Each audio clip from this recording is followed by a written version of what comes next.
श्री राम कृष्ण लीला प्रसंग। स्वामी शारदानंद। पूर्व वृत्तांत तथा बाल्य जीवन। धर्म ही भारत का सर्वस्व है।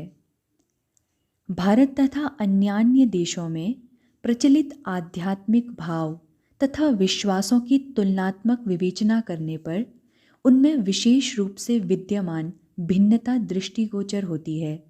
देखा जाता है कि ईश्वर, आत्मा, परलोक इत्यादि इंद्रियातीत वस्तुओं को ध्रुव सत्य मानकर उन्हें प्रत्यक्ष गोचरीभूत करने के निमित्त भारत ने अति प्राचीन काल से अपना सर्वस्व नियोजित किया है एवं उस साक्षात्कार व उपलब्धि को ही उसने अपने व्यक्तिगत तथा जागतिक वैशिष्ट्य की चरम सीमा माना है।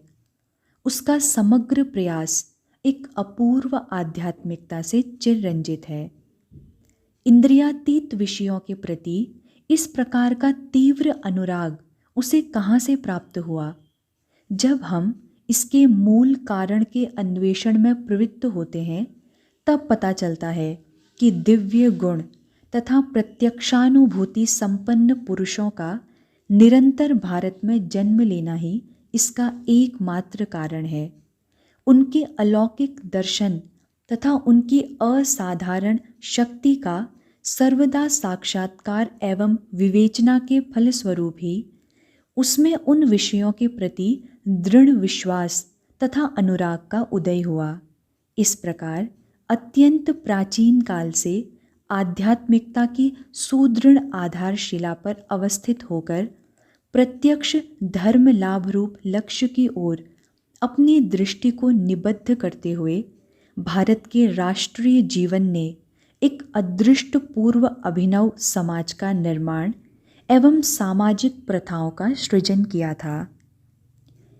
राष्ट्र एवं समाज का प्रत्येक व्यक्ति अपने स्वभावगत गुणों को अवलंबन कर दैनिक कर्मों का अनुष्ठान करते हुए क्रमशः उन्नत होकर अंत में धर्म लाभ एवं ईश्वर साक्षात्कार कर सके, इसकी ओर परिपूर्ण ध्यान रखकर ही भारतीय समाज ने नियम एवं प्रथाओं को निबद्ध किया था।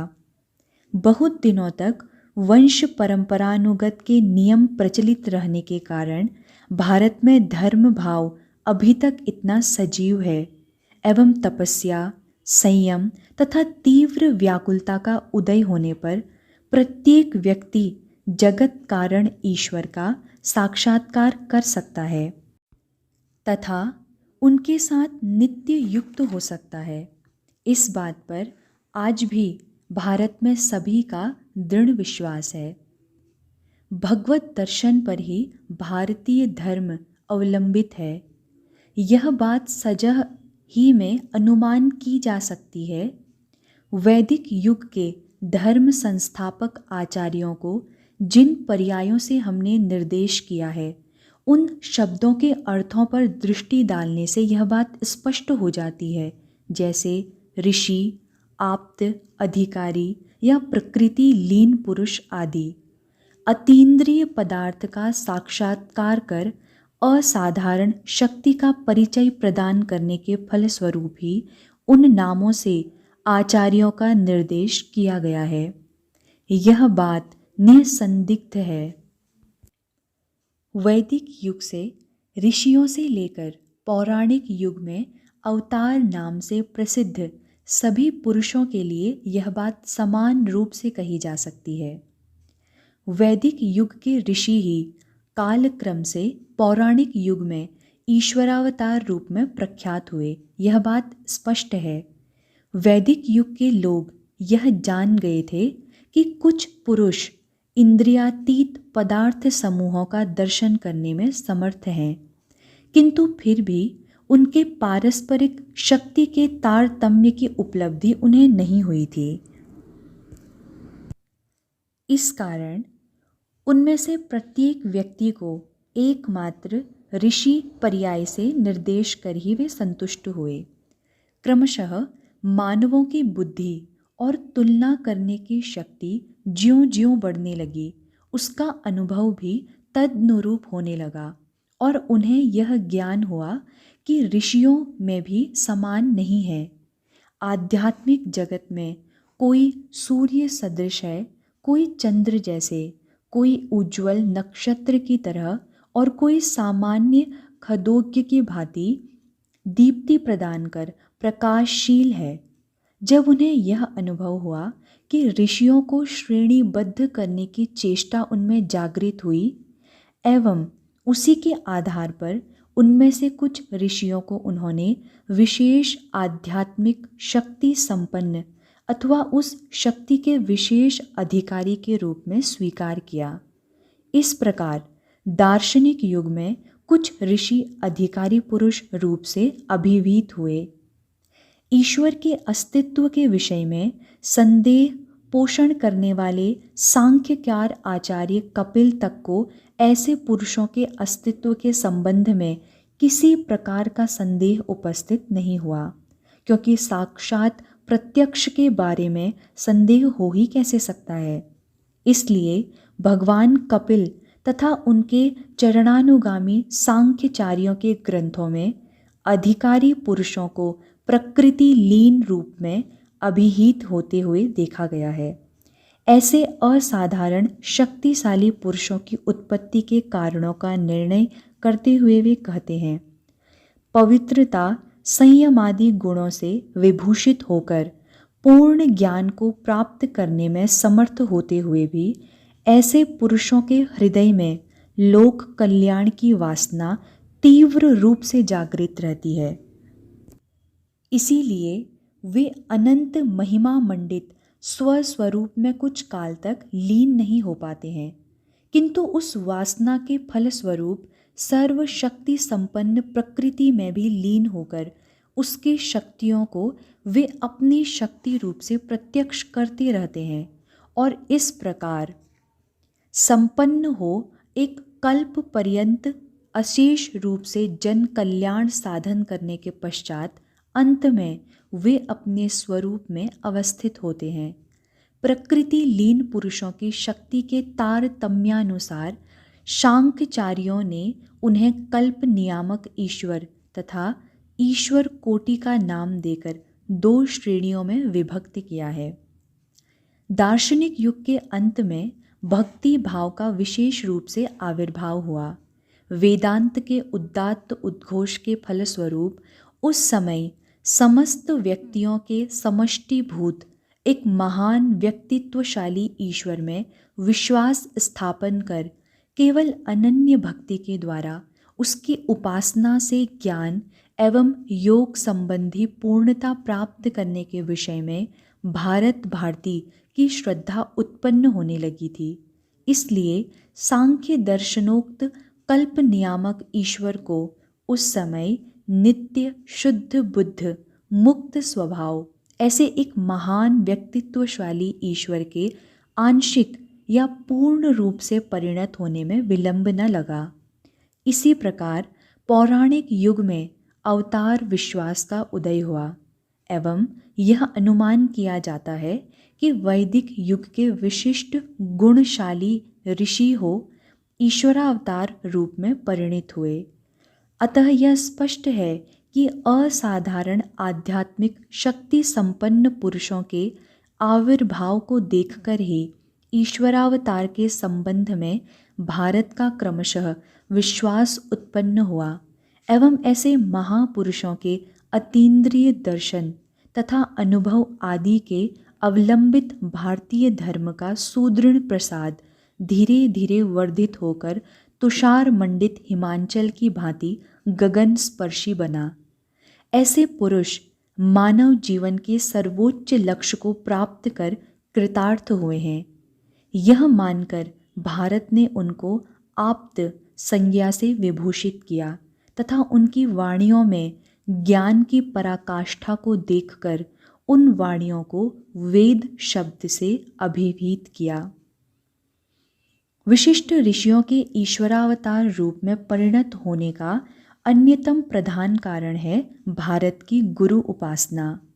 वेदोपनिषद युग से ही भारत भारती अत्यंत श्रद्धा के साथ ज्ञान प्रदाता आचार्य गुरु की उपासना में तत्पर थी। उसी के फलस्वरूप उसमें यह बोध जागृत हुआ कि अतीन्द्रिय ईश्वरीय शक्ति का आविर्भाव हुए बिना कोई गुरु नहीं बन सकता। साधारण मानव जीवन की स्वार्थपरता तथा वास्तविक गुरुवर्य का अहेतुक करुणापूर्ण और लोक हितार्थ आचरण, इन दोनों की तुलनात्मक आलोचना कर लोग सर्वप्रथम उन्हें एक उच्च श्रेणी के मानव मानकर उनकी पूजा करने लगे। बाद में आस्तिकता, श्रद्धा व भक्ति का अधिकाधिक विकास होने पर जो वास्तव में गुरुपद के योग्य हैं, उनकी अलौकिक शक्तियों का साक्षात्कार कर उनके बारे में लोगों के हृदय में देवत्व भावना उत्पन्न होने लगी। उन्होंने यह अनुभव किया कि संसार व्याधि से मुक्त होने के लिए अब तक जो उन्होंने श्री भगवान की करुणापूर्ण दक्षिणा मूर्ति से यह कहकर कि रुद्र यत्ते दक्षिणम मुखम तेन पाम पाहि नित्यम, उनकी सहायता की प्रार्थना की है, गुरु वर्ग के द्वारा वही करुणा अब उनके समीप समुपस्थित हुई है। श्री भगवान की करुणा ही गुरु शक्ति के रूप में मूर्त होकर उनके समक्ष हुई है। क्रमशः गुरु उपासना में मानव मन जब इस प्रकार अग्रसर हुआ, तब जिन्हें आश्रय कर उस शक्ति की विशेष लीलाएं प्रकट होने लगी, उन्हें श्री भगवान की ज्ञान प्रदायिनी दक्षिणा मूर्ति के साथ अभिन्न रूप से देखने में उसे विलंब न लगा। ऐसा प्रतीत होता है कि इसी तरह आचार्य उपासना अवतारवाद के विकास एवं उनकी परिपुष्टि में सहायक हुई। अतः अवतारवाद की स्पष्ट अभिव्यक्ति पौराणिक युग में होने पर भी उसका मूल वैदिक युग तक अभिव्याप्त है। यह विशेष रूप से बतलाने की आवश्यकता नहीं है। वेद, उपनिषद एवं दर्शन युग में मानव को ईश्वर के गुण, कर्म एवं स्वभाव के बारे में जो विशेष ज्ञान प्राप्त हुआ था, वही पौराणिक युग में स्पष्ट रूप से अभिव्यक्त होकर अवतार संबंधी विश्वास के रूप में परिणत हुआ, अथवा संयम, तपस्या आदि की सहायता से उपनिषद युग में नेति नेति मार्ग पर अग्रसर हो निर्गुण ब्रह्मोपासना में सफलता को प्राप्त करते हुए समाधि राज्य से विलोम मार्ग का आश्रय लेकर उतरने पर मानव जब समग्र जगत को ब्रह्म के प्रकाश रूप से देखने में समर्थ हुआ, तभी सगुण विराट ब्रह्म या ईश्वर के प्रति प्रेम भक्ति का उदय होने से उनकी उपासना में वह प्रवृत्त हुआ एवं तभी से वह ईश्वर के गुण, कर्म, स्वभावादि के बारे में दृढ़ निश्चय कर उसके विशेष रूप से अवतीर्ण होने के संबंध में विश्वासी बना। यह पहले ही कहा जा चुका है कि पौराणिक युग में अवतार विश्वास का स्पष्ट रूप से विकास हुआ। उस युग के आध्यात्मिक विकास में नाना प्रकार के दोष प्रतीत होने पर भी केवल अवतार महिमा प्रकाश में ही उसकी विशेषता तथा महत्ता पाई जाती है, क्योंकि अवतार विश्वास को आश्रय कर ही लोग सगुण ब्रह्म के नित्य लीला विलास को समझने में समर्थ हुए। उसी के आधार पर उन्हें यह विदित हुआ कि जगत कारण ईश्वर ही आध्यात्मिक जगत में उनका एकमात्र पथ प्रदर्शक है, एवं उसी के आधार पर उनको यह पता चला कि मनुष्य चाहे जब तक जितना भी दुर्नीति परायण क्यों न हो, श्री भगवान की अपार करुणा के फलस्वरूप वह कभी भी इस प्रकार चिरकाल तक विनाश की ओर अग्रसर नहीं हो सकता। उनकी करुणा मूर्त होकर युग युग में आविर्भूत हो उसके स्वभाव के अनुरूप ऐसे नवीन नवीन आध्यात्मिक मार्गों का आविष्कार करेगी, जिसके फलस्वरूप वह अनायास धर्म लाभ कर सकेगा। असीम शक्ति संपन्न अवतार पुरुषों के दिव्य जन्म कर्मादि के बारे में स्मृति एवं पुराणों में जो कुछ लिपिबद्ध है उसके संक्षिप्त सार का उल्लेख करना संभवतः यहाँ अप्रासंगिक न हो। उनके वर्णनानुसार अवतार पुरुष ईश्वर की भांति नित्य शुद्ध बुद्ध मुक्त स्वभाव होते हैं। जीव की तरह वे कभी कर्म के बंधन में आबद्ध नहीं होते, क्योंकि जन्म से ही आत्मा राम होने के कारण पार्थिव भोग सुख के लिए जीव की तरह उनमें स्वार्थमय प्रयास कभी भी उपस्थित नहीं होता। शरीर धारण कर उनकी सारी चेष्टाएं दूसरों के कल्याण के निमित्त होती रहती हैं। साथ ही माया के अज्ञान बंधन में कभी भी आबद्ध न होने के कारण पूर्व जन्मों में उनके द्वारा जो जो कर्म अनुष्ठित हुए हैं उन समस्त कर्मों की स्मृति सदा उनमें बनी रहती है। प्रश्न हो सकता है कि क्या वह अखंड स्मृति बाल्यकाल से ही उनमें विद्यमान रहती है? उसके उत्तर में पुराणकारों का कथन है कि उनके भीतर वह स्मृति सदा विद्यमान रहने पर भी शैशव काल में उसका विकास नहीं होता, किंतु शरीर एवं मन रूप यंत्रों की सर्वांग संपन्नता के साथ ही साथ स्वल्प प्रयास से अथवा अनायास ही उसका उदय उनमें होने लगता है। उनकी प्रत्येक चेष्टा के बारे में भी यही समझना चाहिए, क्योंकि मनुष्य शरीर धारण करने के कारण उनकी समस्त चेष्टाएं सदा मनुष्य की भांति ही होती रहती हैं। इस प्रकार शरीर एवं मन की परिपूर्णता प्राप्त होते ही अवतार पुरुषों को उनके वर्तमान जीवन का उद्देश्य पूर्ण रूप से विदित हो जाता है। उन्हें यह पता चल जाता है कि धर्म संस्थापन के लिए ही उनका आगमन हुआ है। साथ ही उन उद्देश्य की पूर्ति के लिए जो कुछ आवश्यक है वह भी अनित्य रूप से अपने आप कहीं से उनके समीप आकर उपस्थित हो जाता है। साधारण मानवों को जो मार्ग सदा अंधकार पूर्ण प्रतीत होता है, अवतारी पुरुष उसी मार्ग में उज्ज्वल प्रकाश को देख निर्भीक हृदय से उस ओर अग्रसर होते हैं एवं अपने उद्देश्य में सफल हो मानवों को उस मार्ग में प्रवृत्त करते हैं। इस प्रकार अवतारी पुरुषों के द्वारा मायातीत ब्रह्म स्वरूप तथा जगत कारण ईश्वर की उपलब्धि के लिए युग युग में अदृष्ट पूर्व नवीन मार्गों का पुनः पुनः आविष्कार होता रहता है। अवतार पुरुषों के गुण, कर्म, स्वभाव आदि का इस प्रकार निर्णय करके ही पुराणकर्ताओं ने अपने वक्तव्य को समाप्त नहीं कर दिया है, किंतु उनके आविर्भाव काल तक का उन्होंने स्पष्ट रूप से निरूपण किया है। उनका कथन है कि जब सनातन सार्वजनिक धर्म काल के प्रभाव से ग्लानि युक्त होता है, तब मायाजनित अज्ञान के अनिर्वचनीय प्रभाव से मुग्ध होकर मानव इहलोक एवं पार्थिव भोग सुख की प्राप्ति को ही सब कुछ मानकर जीवन व्यतीत करता रहता है तथा आत्मा, ईश्वर, मुक्ति आदि इंद्रियातीत नित्य पदार्थों को किसी एक ब्रह्मांड युग के स्वप्न राज्य की कवि कल्पना मानकर छल, बल तथा चतुराई से सब प्रकार की पार्थिव संपत्ति तथा इंद्रिय सुख को प्राप्त कर भी अपने वास्तविक अभाव को दूर करने में समर्थ न हो, अशांति के गाढ़ अंधकारपूर्ण असीम प्रवाह में निपतित होकर यातनाओं के कारण हाहाकार करता रहता है।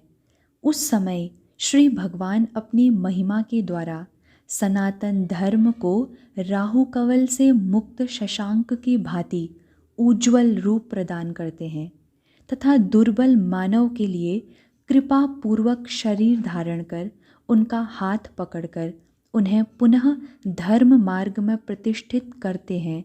जैसे कारण के बिना कार्य की उत्पत्ति नहीं होती, उसी प्रकार सार्वजनिक अभाव को दूर करना यदि आवश्यक न होता तो ईश्वर भी कभी लीला शरीर का अवलंबन कर संसार में न आते। किंतु उस प्रकार का कोई अभाव जब समाज के प्रत्येक अंग को विवश कर डालता है, तब श्री भगवान की असीम करुणा भी घनीभूत होकर उन्हें जगत गुरु रूप में आविर्भूत होने के लिए प्रेरित करती है। यह कहने की आवश्यकता नहीं कि इस प्रकार के अभाव को मिटाने के लिए लीला विग्रह के बारंबार आविर्भाव को देखकर ही पुराणकारों ने इस सिद्धांत को स्वीकार किया है।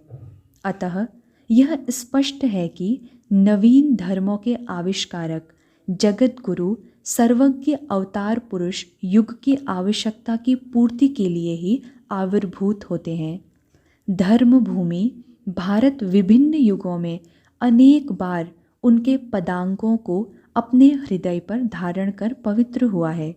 युग की आवश्यकता उपस्थित होने पर असीम गुण संपन्न अवतार पुरुषों के शुभ आविर्भाव अभी तक भारत में दृष्टिगोचर होते हैं।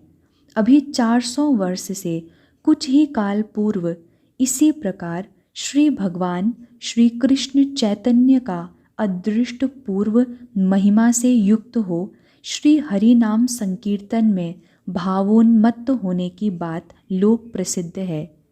क्या पुनः वह काल उपस्थित हुआ है? विदेशियों की दृष्टि में घृणास्पद नष्ट गौरव निर्बल भारत के लिए युग की आवश्यकता पुनः उपस्थित होकर श्री भगवान की करुणा के प्रबल प्रेरणा जागृत कर क्या उसने वर्तमान समय में भी उन्हें शरीर धारण कराया है? अशेष कल्याण गुण संपन्न जिस महापुरुष के दिव्य चरित्र के वर्णन में हम प्रवृत्त हुए हैं, उनके जीवन की विस्तृत आलोचना से यह स्पष्ट रूप से जाना जा सकेगा कि वास्तव में वही स्थिति उत्पन्न हुई है। श्री रामचंद्र एवं श्री कृष्णादि रूप से पूर्व युगों में आविर्भूत होकर जिन्होंने सनातन धर्म को संस्थापित किया था, वर्तमान काल में भी युग की आवश्यकता को पूर्ण करने हेतु उनके शुभागमन को प्रत्यक्ष कर भारत पुनः धन्य हुआ है। प्रथम अध्याय युग की आवश्यकता। वर्तमान समय में मनुष्य कहाँ तक उन्नत तथा शक्तिशाली बना है? विद्या, संपद तथा पुरस्कार की सहायता से मानव जीवन का विकास वर्तमान समय में पृथ्वी में सर्वत्र किस प्रकार हो रहा है, यह सभी सहज ही भली भांति अनुभव कर सकते हैं। अब मानो मनुष्य किसी भी क्षेत्र में सीमाबद्ध होकर रहना नहीं चाहता। जल और स्थल पर यथेच्छ विचरण के बाद भी सुखी न होकर अभिनव यंत्रों का आविष्कार कर मानव अब आकाश में उड़ने लगा है। तमसाच्छन्न समुद्र तल तथा ज्वालामय आग्नेय गिरि के गर्भ में उतरकर उसने अपना कुतूहल चरितार्थ किया है। चिर तुषारावृत पर्वत तथा समुद्र को लांघकर वह उन प्रदेशों के यथार्थ रहस्य को देखने में समर्थ हुआ है। पृथ्वी के क्षुद्र तथा महान वृक्ष, लता एवं औषधियों में उसे अपनी तरह प्राण स्पंदन का परिचय मिला है एवं प्राणी जगत को प्रत्यक्ष तथा विचार दृष्टि के अंतर्भुक्त करने के पश्चात वह अब ज्ञान सिद्धि रूप अपने लक्ष्य की ओर बढ़ा चला जा रहा है। इस प्रकार पृथ्वी, जल, तेज आदि पंचभूतों पर आधिपत्य स्थापित करके अचेतन पृथ्वी की प्रायः सभी बातों को वह जान गया है और इससे भी संतुष्ट न होकर अत्यंत दूरवर्ती ग्रह नक्षत्र आदि का पूर्ण परिचय प्राप्त करने के लिए उत्सुक हो क्रमशः उसमें भी सफलता प्राप्त कर रहा है। अंतर जगत के पर्यालोचन में भी उसके उत्साह की कमी नहीं है। विशेष अनुभव तथा खोज के सहारे उस क्षेत्र में भी अब वह नित्य नवीन तत्वों का आविष्कार कर रहा है। जीवन रहस्य के अनुशीलन में प्रवृत्त हो एक जातीय जीव का दूसरी जाति में परिणत होने का या उसके क्रम विकास का परिचय उसे प्राप्त हुआ है। शरीर एवं मन के स्वभाव की आलोचना कर विनाशशील सूक्ष्म अचेतन उपादान से निर्मित मन के तत्व का निर्णय करने में वह समर्थ हुआ है। जड़ जगत की भांति अंतर जगत की प्रत्येक घटना अलंघनीय नियम में संग्रहित है। इस बात को भी उसने सम्यक रूप से जान लिया है एवं असंबद्ध मानसिक स्थिति के फलस्वरूप होने वाले आत्महत्यादि कार्यों में भी उसे सूक्ष्म नियम श्रृंखला का परिचय प्राप्त हुआ है। साथ ही व्यक्तिगत जीवन के चिर अस्तित्व के संबंध में कोई निश्चयात्मक प्रमाण न मिलने पर भी इतिहास की आलोचना के द्वारा मानव को उसके जागतिक जीवन की क्रमोन्नति का प्रत्यक्ष अनुभव हुआ है। इस प्रकार जातिगत जीवन में व्यक्तिगत जीवन की सार्थकता को देखकर अब वह उसकी सफलता के लिए विज्ञान तथा संबद्ध चेष्टा की सहायता से अज्ञान के विरुद्ध चिर संग्राम में नियुक्त हुआ है एवं अनंत संग्राम में अनंत उन्नति की कल्पना कर बाह्य तथा आंतर राज्य में दुर्लक्ष्य प्रदेशों में पहुँचने के लिए अनंत वासना स्रोत में उसने अपनी जीवन नौका को प्रवाहित किया है। पाश्चात्य मानवों में इस प्रकार जीवन का विस्तार विशेष रूप से दिखाई देने पर भी भारत प्रमुख प्राच्य देशों में भी उसका प्रभाव कम नहीं है। विज्ञान की अजेय शक्ति के कारण प्राच्य एवं पाश्चात्य प्रदेश का प्रतिदिन जितना घनिष्ठ संपर्क होता जा रहा है, प्राच्य मानवों के प्राचीन जीवन संस्कार उतने ही परिवर्तित होकर पाश्चात्य देशवासियों के अनुरूप बनते चले जा रहे हैं। फारस, चीन, जापान, भारत आदि देशों की वर्तमान स्थिति को देखकर यह बात कही जा सकती है। भविष्य में परिणाम चाहे कुछ भी क्यों ना हो, प्राच्य एवं पाश्चात्य के उस प्रकार के भाव विस्तार में कोई संदेह नहीं किया जा सकता एवं ऐसा प्रतीत होता है कि आगे चलकर समग्र पृथ्वी में पाश्चात्य भाव का विस्तार अवश्यंभावी है। पूर्वोक्त विस्तार के फल का निर्णय करने के लिए हमें प्रधान रूप से पाश्चात्य का आश्रय लेना होगा। विचार पूर्वक पाश्चात्य जीवन का विश्लेषण कर यह देखना होगा कि उस विस्तृति का मूल कहाँ है एवं उसका स्वभाव किस प्रकार का है। उसके प्रभाव से पाश्चात्य जीवन के पूर्वतम श्रेष्ठ अथवा निकृष्ट भावों का कहाँ तक विकास तथा विनाश हुआ है एवं उसके फलस्वरूप वहाँ व्यक्तिगत मानव मन में सुख और दुख पहले से कितने अधिक अथवा स्वल्प मात्रा में उदित हैं। इस प्रकार व्यष्टि तथा समष्टि रूप से पाश्चात्य जीवन में उसका परिणाम एक बार निर्णित हो जाने पर अत्यंत देश काल भेष में उस बारे में निश्चय करना कठिन न होगा।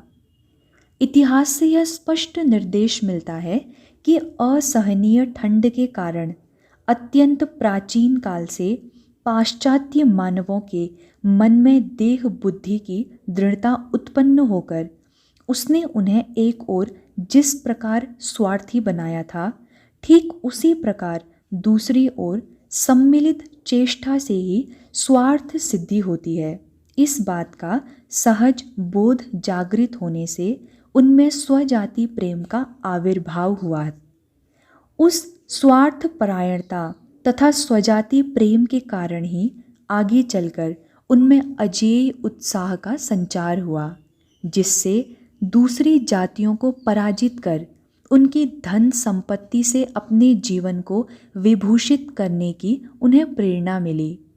इसके फलस्वरूप जब वे अपनी जीवन यात्रा में कुछ सफल हुए, तभी उनमें धीरे धीरे अंतर्दृष्टि उदित हुई और उन्हें क्रमशः विद्या एवं सद्गुण संपन्न होने के लिए प्रवृत्त किया। इस प्रकार जीवन संग्राम के अतिरिक्त उच्च विषयों के प्रति उनकी दृष्टि आकृष्ट होते ही उन्होंने यह अनुभव किया कि उस लक्ष्य की ओर अग्रसर होने के मार्ग में धर्म, विश्वास तथा पुरोहितों का प्राधान्य बाधा स्वरूप विद्यमान है। उन्होंने देखा कि पुरोहित वर्ग केवल इतना कहकर ही मौन नहीं धारण करते कि विद्योपार्जन से श्री भगवान की अप्रसन्नता के कारण उन्हें अनंत काल के लिए नरक में जाना पड़ेगा, अपितु छल, बल तथा चतुराई से वे उनके उस ओर अग्रसर होने में निरंतर बाधा उत्पन्न करने के लिए कटिबद्ध रहते हैं। तब स्वार्थ साधन में तत्पर पाश्चात्य मानवों के लिए अपना कर्तव्य निर्धारण करने में विलंब न लगा। पूर्ण शक्ति के साथ पुरोहितों को दूर हटाकर वे अपने गंतव्य पथ पर अग्रसर हुए। इस प्रकार धर्म याजकों के साथ ही साथ शास्त्र तथा धर्म विश्वास को भी त्याग कर पाश्चात्य लोगों ने नवीन मार्ग में अपने जीवन को परिचालित किया एवं पंचेंद्रिय ग्राह्य प्रत्यक्ष रूप निश्चित प्रमाण प्रयोग किए बिना कभी किसी विषय में विश्वास अथवा स्वीकार न करना ही उनका मूल मंत्र बना। इंद्रिय ग्राह्य प्रत्यक्ष एवं अवस्थित होकर विचार तथा अनुमान आदि के सहारे सत्यासत्य के निर्णय करने का निश्चय कर पाश्चात्य लोग युष्मत् प्रत्यय गोचर विषयों के उपासक बने एवं अस्मत् प्रत्यय गोचर विषयी तक एक अत्यतम विषय मानकर उसके स्वभावादि को भी पूर्वोक्त प्रमाण प्रयोग के द्वारा जानने के लिए तत्पर हुए। विगत 400 वर्ष से वहाँ के लोग इस प्रकार प्रत्येक व्यक्ति पर विषय को पंचेंद्रियों की सहायता से परीक्षण कर ही स्वीकार करने लगे हैं और उस समय के भीतर ही वर्तमान युग के जड़ विज्ञान का शैशवकालीन जड़ता तथा असहायता का भाव दूर होकर उसमें युवावस्था के उत्साह, आशा, आनंद एवं शक्ति आदि का संचार हुआ है।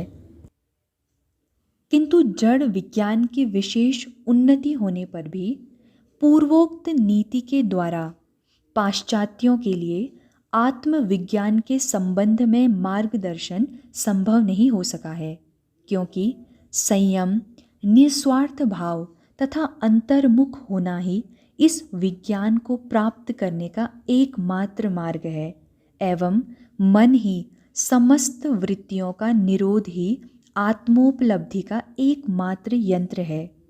अतः बहिर्मुख पाश्चात्यों के लिए मार्ग भ्रष्ट हो दिनों दिन देहात्मवादी नास्तिक बनना कोई आश्चर्य की बात नहीं है। इसीलिए इहलोक के भोग सुख को ही अब पाश्चात्य लोग सर्वस्व मान बैठे हैं एवं उसको प्राप्त करने के लिए ही वे विशेष रूप से यत्नशील हैं। उनका विज्ञान लब्ध पदार्थ विज्ञान इस विषय में ही मुक्त रूप से प्रयुक्त होकर उन्हें क्रमशः अभिमानी तथा स्वार्थ परायण बना रहा है। अतः पाश्चात्य देशों में धन पर आधारित जाति विभाग, प्रलयंकर गर्जनशील कराल तोप, बंदूक आदि अस्त्र शस्त्र, अपरिमित धन संपत्ति के साथ ही साथ निर्धनता जनित असीम असंतोष एवं तीव्र धनाकांक्षा, दूसरे देशों पर आधिपत्य स्थापन, दूसरी जातियों पर भीषण अत्याचार आदि बातें देखने को मिलती हैं। इसीलिए यह स्पष्ट है कि भोग सुख की चरम अवस्था में उपस्थित होकर पाश्चात्य नर नारियों का आत्मिक अभाव दूर नहीं हो पा रहा है और मृत्यु के पश्चात जातिगत अस्तित्व में केवल विश्वास स्थापन कर वे किसी भी प्रकार सुखी नहीं हो पा रहा है। विशेष अनुसंधान करने के बाद अब उन्हें यह पता चला है कि पंचेंद्रिय जनित ज्ञान का अवलंबन कर देश कालातीत वस्तु के आविष्कार में वे कभी भी सफल नहीं हो सकेंगे। विज्ञान उन्हें उस वस्तु का क्षणिक आभास मात्र देकर उसका पूर्ण बोध कराने में स्वयं असमर्थ होने के कारण विरत हो जाता है। अतः जिस देवता के बल पर पाश्चात्यों ने अपने को अब तक बलवान समझा था, जिसकी कृपा से उन्हें समग्र भोग तथा संपत्ति की प्राप्ति हुई, उस देवता के पराजय से पाश्चात्य मानवों में अब आंतरिक हाहाकार दिनों दिन बढ़ता जा रहा है और वे अपने को नितांत असहाय पा रहे हैं। पाश्चात्य जीवन के पूर्वोक्त इतिहास के आलोचन से हम यह देख रहे हैं कि उसके विस्तार के मूल में विषयासक्ति, स्वार्थपरायणता तथा धर्म विश्वास का अभाव विद्यमान है। अतः व्यक्तिगत या जातिगत जीवन में पाश्चात्यों के अनुरूप फल प्राप्त करने के लिए दूसरों को भी स्वेच्छापूर्वक तथा अनिच्छा से उसी आधार पर अपने जीवन को प्रतिष्ठित करना पड़ेगा। इसलिए यह देखा जाता है कि जापान जैसी प्राच्य जातियों में जो पाश्चात्यों के अनुरूप जीवन निर्माण में तत्पर हुई है, स्वदेश एवं स्वजाति प्रेम के साथ ही साथ पूर्वोक्त दोषों का भी आविर्भाव हुआ है। पाश्चात्य भावों के ग्रहण करने में यही एक महान दोष है। पाश्चात्यों के संसर्ग से भारत के जातीय जीवन में जो दशा उत्पन्न हुई है, उसके अनुशीलन से इस बात को और भी अधिक स्पष्ट रूप से हम समझ सकेंगे।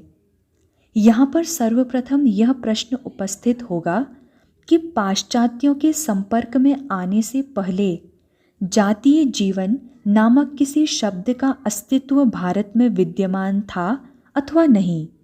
इसके उत्तर में यह कहना पड़ेगा कि इस प्रकार का शब्द प्रचलित न रहने पर भी उसका जो लक्ष्य है वह किसी न किसी रूप में भारत में विद्यमान था, इसमें कोई संदेह नहीं।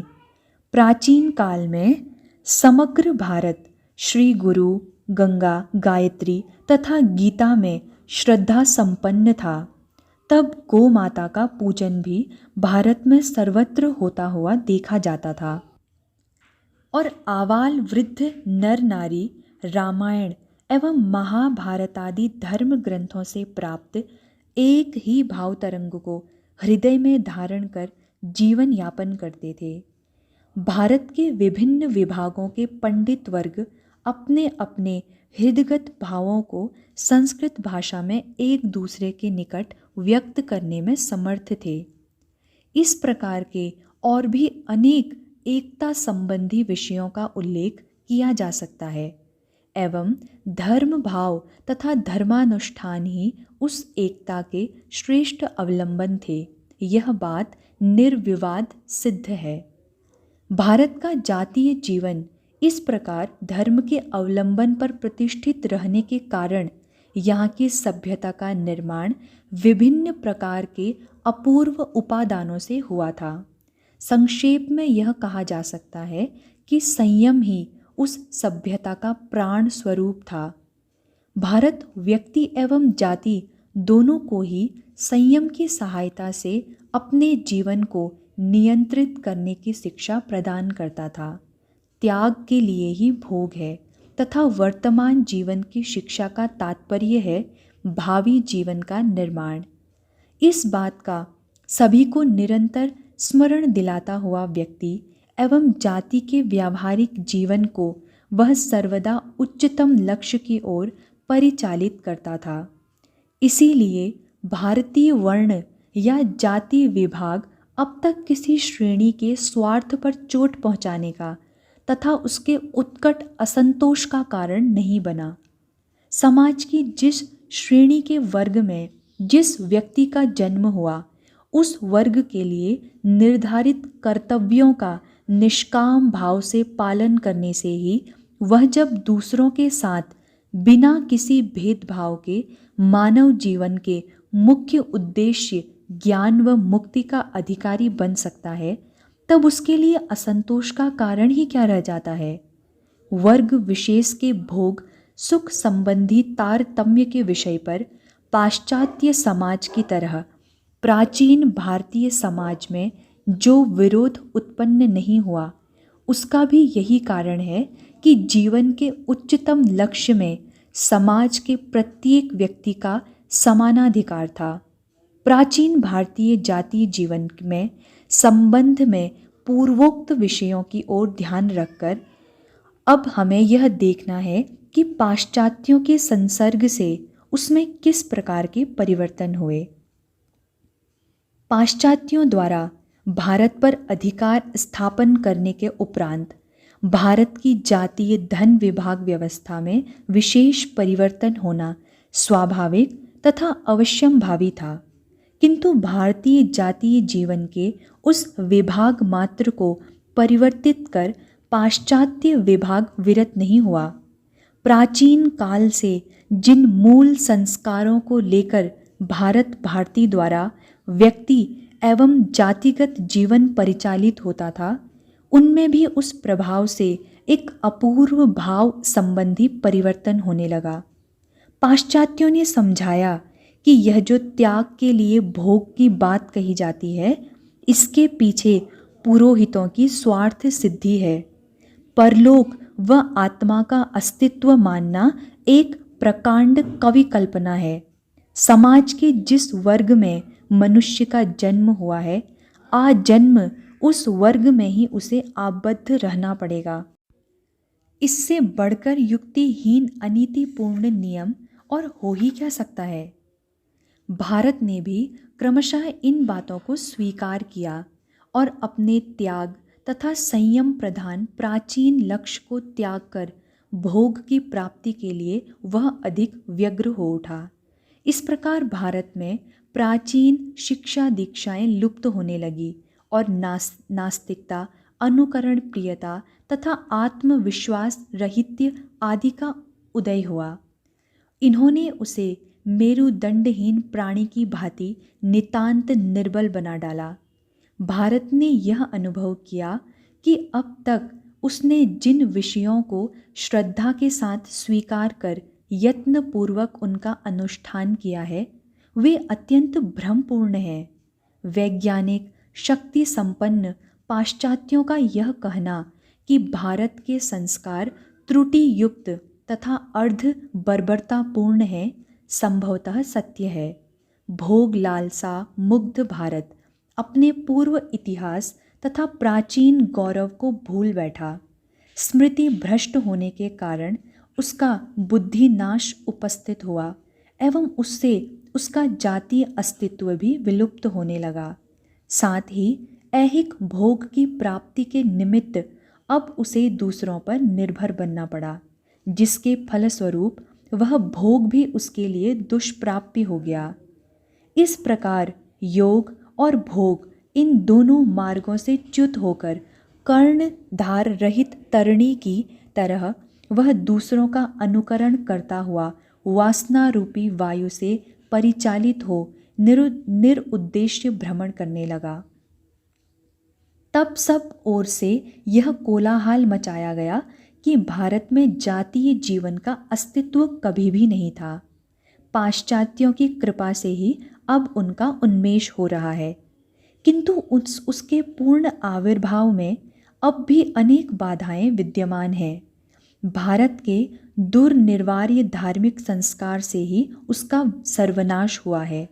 असंख्य देव देवियों के पूजन अर्थात मूर्ति पूजा के कारण ही वह अब तक उन्नत नहीं हो सका है। अतः उन्हें त्याग दो, विनष्ट कर डालो, तभी भारत भारती सजीव हो उठेगी। उस प्रकार ईसाई धर्म एवं उनके अनुकरण के फलस्वरूप एकेश्वर का प्रचार होने लगा।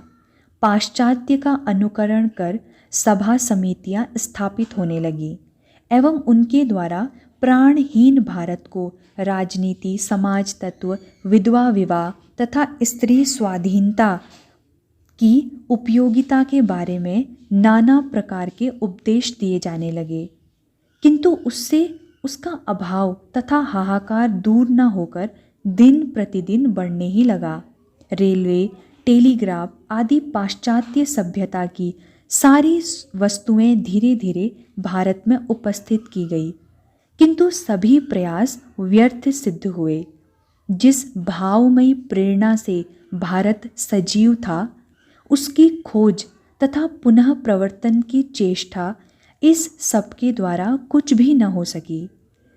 दवा का प्रयोग यथा स्थान न होने के कारण रोग ज्यों का त्यों बना रहा।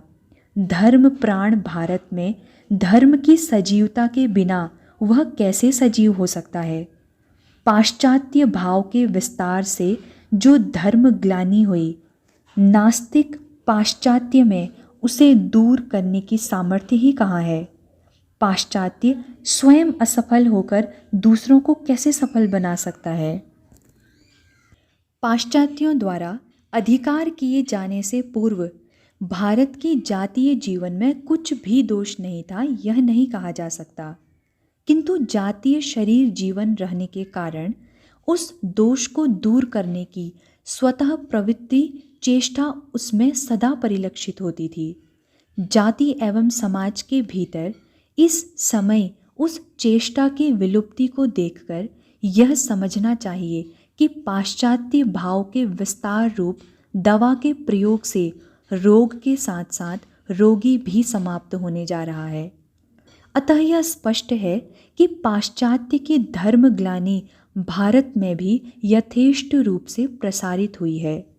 वास्तव में पृथ्वी में इस समय उसका प्राबल्य देखकर आश्चर्यचकित होना पड़ता है। धर्म नामक यदि किसी वस्तु की वास्तविक सत्ता हो एवं विधाता के निर्देश से उसकी प्राप्ति यदि मानवों के सामर्थ्यधीन मानी जाए, तो यह बात निश्चित है कि वर्तमान युग का भोग परायण मानव जीवन उससे च्युत होकर बहुत दूर जा पड़ा है। विज्ञान की सहायता से अपने वर्तमान जीवन विस्तार के द्वारा विविध भोग साधनों को प्राप्त करने में समर्थ होकर भी आधुनिक मानव जो शांति का अधिकारी नहीं हो पा रहा था, उसका भी कारण यही है। कौन इसका प्रतिकार करेगा? पृथ्वी की यह अशांति और हाहाकार किसके हृदय में निरंतर ध्वनित हो, उससे समस्त भोग साधनों का त्याग कराकर उसे युग अनुकूल नवीन धर्म पंथ के अवलंबन में प्रवृत्त करेगा। प्राच्य एवं पाश्चात्य की धर्म ग्लानि को दूर कर शांतिपूर्ण नवीन मार्ग में जीवन को परिचालित करने की शिक्षा मानव को किससे प्राप्त होगी? गीता में श्री भगवान ने प्रतिज्ञा की है कि जगत में धर्म ग्लानि उपस्थित होते ही वे अपनी माया शक्ति का अवलंबन कर शरीर धारण करके प्रकट होंगे और उस ग्लानि को दूर कर पुनः मानव को शांति का अधिकारी बनाएंगे। वर्तमान युग की आवश्यकता क्या उनकी करुणा में उत्कट प्रेरणा का संचार न करेगी? वर्तमान अभाव बोध तथा अशांत भाव क्या उन्हें शरीर धारण करने के लिए प्रेरित न करेंगे? युग की आवश्यकता के अनुसार वह कार्य संपन्न हुआ है। वास्तव में श्री भगवान जगत गुरु के रूप में पुनः आविर्भूत हुए हैं। धैर्य के साथ श्रवण करो उनकी इन आशीर्वादपूर्ण पवित्र उक्तियों को। जितने मत उतने पथ।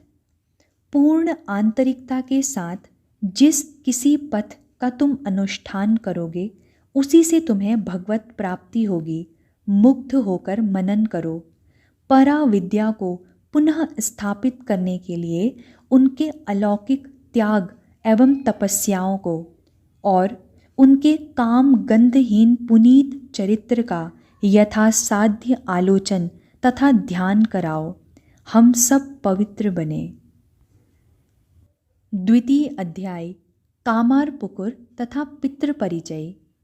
यह देखा जाता है कि ईश्वरावतार रूप से जिन महापुरुषों की जगत में आज भी पूजा हो रही है, श्री भगवान रामचंद्र तथा बुद्ध देव को छोड़कर शेष सभी के पार्थिव जीवन का आरंभ दुख, कष्ट, सांसारिक स्वच्छंदता के अभाव, यहाँ तक कि कठोर परिस्थिति में ही हुआ। उदाहरणार्थ, क्षत्रिय राजकुल को अलंकित करने पर भगवान श्री कृष्ण का जन्म कारागार में हुआ एवं आत्मीय वर्ग से दूर गोपकुल में उनका बाल्यकाल व्यतीत हुआ। श्री भगवान ईसा ने सराय की पशुशाला में अपने पिता माता की गोद को अलंकृत किया। श्री भगवान शंकर धनहीन विधवा के पुत्र रूप में अवतीर्ण हुए। श्री भगवान चैतन्य महाप्रभु ने साधारण व्यक्ति के घर में जन्म लिया। इस्लाम धर्म के प्रवर्तक श्री मुहम्मद के जीवन में भी इस बात का परिचय मिलता है। ऐसा होने पर भी जिस दुख दारिद्र्य में संतोष की सरसरा नहीं है, जिस घर में निस्वार्थ भाव तथा प्रेम नहीं है, जिन निर्धन माता पिता के हृदय में त्याग, पवित्रता तथा कठोर मनुष्यत्व के साथ ही साथ कोमल दया दक्षिणादि भावों का मधुर सामंजस्य नहीं है, ऐसे स्थलों में अवतार पुरुषों का कभी भी जन्म नहीं हुआ है। विचारने पर पता चलता है कि पूर्वोक्त नियमों के साथ उनके भावी जीवन का एक निगूढ़ संबंध विद्यमान है, क्योंकि यौवन एवं प्रौढ़ावस्था में जिन्हें समाज के दुर्दशाग्रस्त निर्धन तथा अत्याचार पीड़ित जनता के आंसुओं को पोंछकर उसे शांति प्रदान करनी है, उस जनता की वास्तविक स्थिति से पहले ही परिचित तथा उसके प्रति सहानुभूति संपन्न हुए बिना वह कार्य कैसे संभव हो सकता है। इतना ही नहीं, इससे पूर्व हम देख चुके हैं कि संसार में धर्म ग्लानि को दूर करने के लिए ही अवतार पुरुषों का आविर्भाव होता है। उस कार्य को संपन्न करने के लिए उन्हें पूर्व प्रचारित धर्म विधान की यथार्थ अवस्थाओं से सर्वप्रथम परिचित होना पड़ता है तथा उन प्राचीन विधानों में ग्लानि कैसे उत्पन्न हुई इसका विवेचन कर उसकी पूर्णता तथा सफलता के लिए उपयोगी नवीन विधानों का उन्हें आविष्कार करना पड़ता है। इस परिचय को प्राप्त करने की सुविधा निर्धन की कुटिया छोड़कर धनी के प्रासाद में कभी भी संभव नहीं है। कारण सांसारिक सुख भोग से वंचित निर्धन व्यक्ति ही ईश्वर तथा उनके विधानों को जीवन के प्रधान अवलंबन रूप में सदा धारण किए रहता है। अतः सर्वत्र धर्म ग्लानि उपस्थित होने पर भी पूर्व विधानों का यथा योग्य किंचित आभास निर्धन के कुटीर को उस समय भी उज्जवल बनाए रखता है। एवं संभवतः इसीलिए जगत गुरु महापुरुष जन्म लेते समय निर्धन परिवार के प्रति ही आकृष्ट होते हैं। जिन महापुरुष की हम चर्चा कर रहे हैं, उनके जीवनारंभ में भी इसी नियम का व्यतिक्रम नहीं हुआ है। हुगली जिले के वायव्य दिशा की ओर बांकुड़ा तथा मेदिनीपुर जिलों का जहाँ संयोग हुआ है, उससे कुछ ही दूर त्रिभुजा के रूप में 3 गांव परस्पर अति सन्निकट विद्यमान हैं। ग्राम वासियों में ये 3 गांव श्रीपुर, कामारपुकुर तथा मुकुंदपुर नाम से परिचित होने पर भी परस्पर घनिष्ठ रूप से मिले रहने के कारण पर्यटक के समीप वे एक ही गांव के विभिन्न मोहल्ले जैसे प्रतीत होते हैं। इसीलिए आसपास के ग्रामों में इन तीनों ग्राम का एक ही नाम कामारपुकुर प्रसिद्ध है। दीर्घ काल तक वहाँ स्थानीय जमींदार वर्ग का निवास रहने के कारण ही संभवतः कामारपुकुर को यह सौभाग्य प्राप्त हुआ था। हम जिस समय की बात कर रहे हैं, उस समय कामारपुकुर श्री वर्धमान महाराजा के गुरु वंश की निष्कर जमींदारों के अंतर्गत था तथा उनके वंशधर श्री गोपीलाल, सुखलाल आदि गोस्वामी वर्ग उस गांव में रहते थे। कामारपुकुर से वर्धमान शहर कोई 32 मील उत्तर में था। वहाँ से कामारपुकुर आने के लिए एक पक्की सड़क थी। कामारपुकुर आकर ही वह सड़क समाप्त नहीं हो गई है। उस गांव के आधे हिस्से की परिक्रमा कर नैऋत्य की ओर होती हुई वह पुरी धाम तक चली गई है। पैदल चलने वाले गरीब यात्री तथा वैराग्यवान साधु महात्माओं में से अधिकांश श्री जगन्नाथ दर्शन के लिए उस मार्ग से आते जाते रहते हैं। कामारपुकुर से लगभग 1-10 कोस पूर्व में श्री तारकेश्वर महादेव जी का प्रसिद्ध मंदिर है। वहाँ से तारकेश्वर नद के तटवर्ती जहानाबाद या आराम बाग के बीच होकर कामारपुकुर आने का एक रास्ता है। इसके अतिरिक्त उक्त गांव से लगभग 9 कोस दक्षिण में अवस्थित घाटाल नामक स्थान से तहाँ 13 कोस पश्चिम स्थित वन विष्णुपुर से भी कामारपुकुर आने के प्रशस्त मार्ग हैं। 1867 ईस्वी की मलेरिया महामारी से पूर्व कृषि प्रधान बंग भूमि के ग्रामों में जो अपूर्व शांति विराजमान थी वह वर्णनातीत है। खासकर हुगली विभाग स्थित ग्रामों के विस्तीर्ण धान्य क्षेत्रों के मध्यवर्ती छोटे छोटे गांव विशाल हरित सागर में तैरते हुए द्वीप पुंज की भांति प्रतीत होते हैं। भूमि उर्वरा होने के कारण खाद्य पदार्थों का अभाव नहीं था। निर्मल वायु में नित्य परिश्रम करने के फलस्वरूप ग्राम वासियों के शरीर हृष्ट पुष्ट तथा सबल थे एवं उनके हृदय प्रेम तथा संतोष से सर्वदा पूर्ण दिखाई देते थे। जन परिपूर्ण ग्रामों में कृषि के सिवाय छोटे मोटे नाना प्रकार के शिल्पोद्योगों में भी लगे रहते थे। साथ ही सुंदर जलेबी मिठाई आदि तैयार करने में कामारपुकुर की उस अंचल में चिर प्रसिद्धि थी तथा आबनूस लकड़ी की बनी हुई हुक्के की नलियाँ तैयार करके कलकत्ते में व्यापार कर वहाँ के लोग अभी तक अच्छा पैसा कमा रहे थे। सूत अंगोछा तथा वस्त्र तैयार करने में एवं अन्य नाना प्रकार के शिल्प कार्यों में भी किसी समय कामारपुकुर की ख्याति थी।